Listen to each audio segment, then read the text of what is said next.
নমস্কাৰ। আজি মই আপোনালোকলৈ মুড়িৰ লাড়ুৰ ৰেচিপি এটা লৈ আহিছোঁ। আপোনালোকে ঘৰত সহজতে কম সময়ত বনাব পাৰিব। তেতিয়াহ'লে আহকচোন ভিডিঅ'টোৰ মাজলৈ। মুড়িৰ লাড়ু বনাবলৈ মই বাতিটোৰে 3 বাতি মুড়ি দি দিম। জোখটো ভালকৈ জানিব লাগিব, তেতিয়াহে মুড়িৰ লাড়ুকেইটা ভাল হ'ব। মই 2 বাতি দিলোঁ। 3 বাতি। অলপ মুড়িখিনি মই ভাজি ল'ম। মুড়িখিনি সেমেকি থাকিলে লাড়ুকেইটা খাবলৈ বেয়া লাগে, সেইকাৰণে অলপ ভাজি ল'ব লাগে। এইদৰে বেছি ভাজিব নালাগে, অলপ ভাজিলে হৈ যাব। মই মুড়িখিনি অলপ এইদৰে ভাজি ল'লোঁ। এতিয়া মই নমাই ল'ম।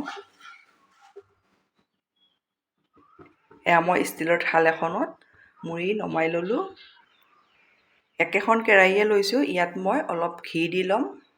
আপোনালোকে থাকিলে ঘি অলপ দি দিব। লাড়ুকেইটা খাবলৈ খুবেই ভাল হয়। মই এচামুচ ঘি এইদৰে দি ল'লোঁ। এতিয়া মই একেটা বাতিৰে গুড় লৈছোঁ। গুড় মই ভৰ্তিকৈ এবাতি দি দিছোঁ।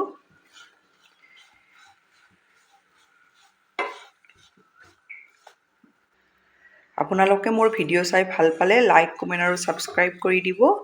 ফেমিলিৰ লগত শ্বেয়াৰ কৰিব। ইয়াত পানী দিব নালাগে। এইদৰে মই গুড়খিনি উতলাই ল'ম। কিমানটো জোখত ৰখাব লাগে মই আপোনালোকক দেখাই দিম বাৰু। গুড়খিনি উতলি উতলি ডাঠ হৈ আহিছে।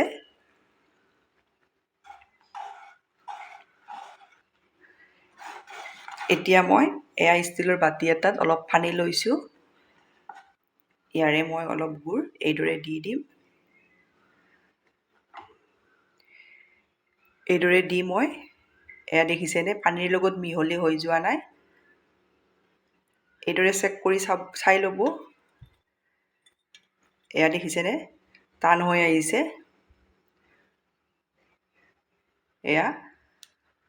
এইটো জোখতে ৰখাই দিব। এইখিনি মোৰ ৰেডি হৈ গ'ল। এতিয়া মই ইয়াতে ভাজি থৈ দিয়া মুড়িখিনি দি দিম। এইদৰে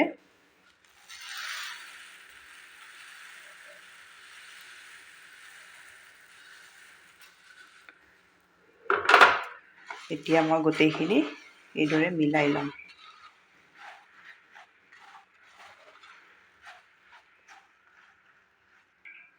এইখিনি মই গুড়ৰ লগত মুড়িখিনি ভালদৰে এইদৰে মিলাই ল'লোঁ। এতিয়া মই নমাই ল'ম। নমাই মুড়িৰ লাড়ুকেইটা বনাম। মই নমাই ল'লোঁ। ষ্টিলৰ বাতি এটাত এইদৰে অলপ ওচৰত পানী ৰখাব। হাতখন এইদৰে 2খন হাত তিয়াই ল'ব। লৈ এতিয়া মই লাড্ডুকেইটা অলপ গৰম হৈ থাকোঁতে বনাব লাগিব। ঠাণ্ডা নহ'লে লাড্ডুকেইটা বনাব নোৱাৰিব। এইদৰে গৰমে গৰমে বনাম। এইদৰে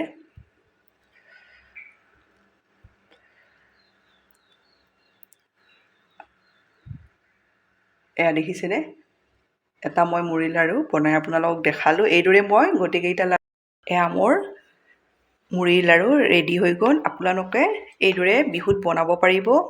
বনাওঁতে কেৱল আপোনালোকে অলপ লাড্ডুকেইটা গৰমে গৰমে বনাব। এটা মই আপোনালোকক দেখিছেনে আপোনালোকে বিহুত বনাব। বনাই খাই কেনে পায় কমেণ্টত জনাব। ধন্যবাদ ভিডিঅ'টো শেষলৈ চোৱাৰ বাবে।